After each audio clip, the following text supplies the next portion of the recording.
এই মুহূর্তে আমাকে দেখতেছেন, আশা করি ভালো আছেন, ভালো থাকবেন এর প্রত্যাশা। আমি আজকে চলে আসলাম শিবপুর উপজেলাধীন আইপুর ইউনিয়ন ৯ নম্বর ওয়ার্ড বুরবুরিয়া গ্রামে। আপনারা জানেন শহীদ জিয়া স্মৃতি সংঘর্ষ কার্যালয় বুরবুরিয়া শিবপুর অনুসন্ধে। আমি আপনাদের কার্যালয়ের ভিতরে দেখতেছি। এই মুহূর্তে যারা আমাকে দেখতেছেন আশা করি আমার সঙ্গে থাকবেন। এখানে নতুনভাবে একটা বিএনপির কার্যালয় স্থাপিত হয়েছে, খুব সুন্দরভাবে সাজানো হয়েছে।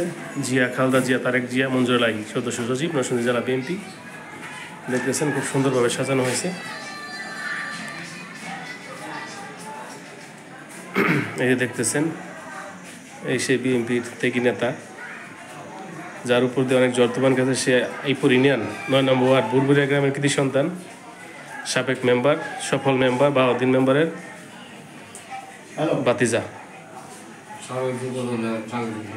এবং আইপুর ইউনিয়ন সাবেক উপজেলা, সাবেক ইউনিয়নের আইপুর ইউনিয়নের সাবেক সাংগঠনিক সম্পাদক, যুবদলের সাংগঠনিক সম্পাদক। সুন্দরভাবে অফিসটা চালু হয়েছে।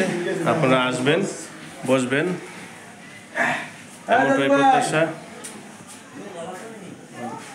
এই যে যার সামনে আছে দানের শীষ মার্কা, দেখতেছেন দানের শীষে বুকে আলকে রেখে এই পর্যন্ত যুদ্ধ লড়াই করে যাচ্ছে এসে মামুন রানা ভাই।